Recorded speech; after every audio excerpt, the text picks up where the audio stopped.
في صيف عام 2015 كانت هناك فتاة تدعى هدى تعيش في دوار صغير بمنطقة الحوز في المغرب. كانت في العاشرة من عمرها، تعيش حياة بسيطة للغاية، تلعب مع صديقاتها، تذهب إلى المدرسة بانتظام، وتحلم بأن تصبح معلمة في المستقبل. لكن في ليلة واحدة تغير كل شيء. بدأت هدى تستيقظ فجأة من نومها وهي تصرخ. كانت تخبر أسرتها بأنها ترى أشياء لا يراها غيرها.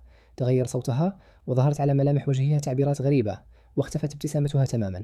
دب الخوف في قلوب أفراد العائلة. كانت الأم تبكي بحرقة، بينما حاول الأب أن يبدو قويا رغم القلق الذي ينهشه من الداخل. في القرية لم يكن هناك تفسير واضح لما يحدث، وترددت عبارة واحدة على ألسنة الناس: الفتاة مسكونة. ومن تلك اللحظة بدأت هدى تخوض معركة لم تخترها يوما. بين عامي 2015 و 2017 تنقلت بها عائلتها بين المعالجين الروحيين والشيوخ.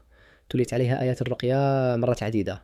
أحيانا كانت حالتها تهدأ، وأحيانا أخرى كانت تسوء بشكل مقلق. مع مرور الوقت بدأت هدى تصدق ما يقال عنها. أصبحت تخاف من نفسها ومن نظرات الآخرين.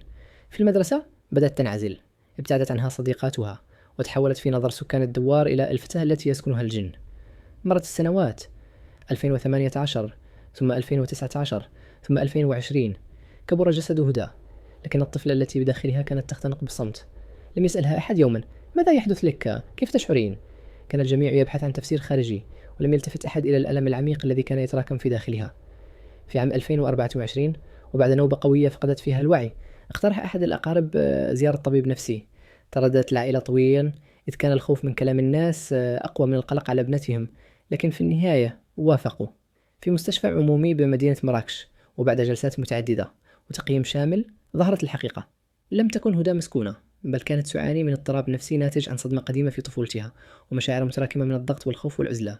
تركت دون علاج لسنوات طويلة. عندما سمعت هدى التشخيص انهمرت دموعها. لم تبكي لأنها مريضة، بل لأنها شعرت للمرة الأولى أن هناك من يفهمها. لم يكن العلاج سهلا، كانت هناك جلسات طويلة وأدوية وتعب وانتكاسات. لكن مع بداية عام 2026 بدأت هدى، وهي في 20 من عمرها، تستعيد ذاتها شيئا فشيئا. عادت لتضحك من جديد، وعادت لتحلم. وقالت جملة لا تنساها طبيبتها أبدا: لقد ضاعت طفولتي، لكني أريد أن أعيش الآن. قصة هدى ليست ضد الدين، وليست تقليلا من المعتقدات، لكنها تحمل رسالة قوية. ليس كل ما لا نفهمه هو جنا، فأحيانا تكون هناك آلام صامت تحتاج فقط إلى من يستمع إليها. قد يكون الجهل أكثر إيذاء من المرض، وقد يكون الفهم سببا في إنقاذ حياة. إلى كل أب وأم، وإلى كل من مر بتجربة مشابهة: استمعوا قبل أن تصدروا الأحكام، لأن وراء كل صمت قد تكون هناك قصة تشبه قصة هدى.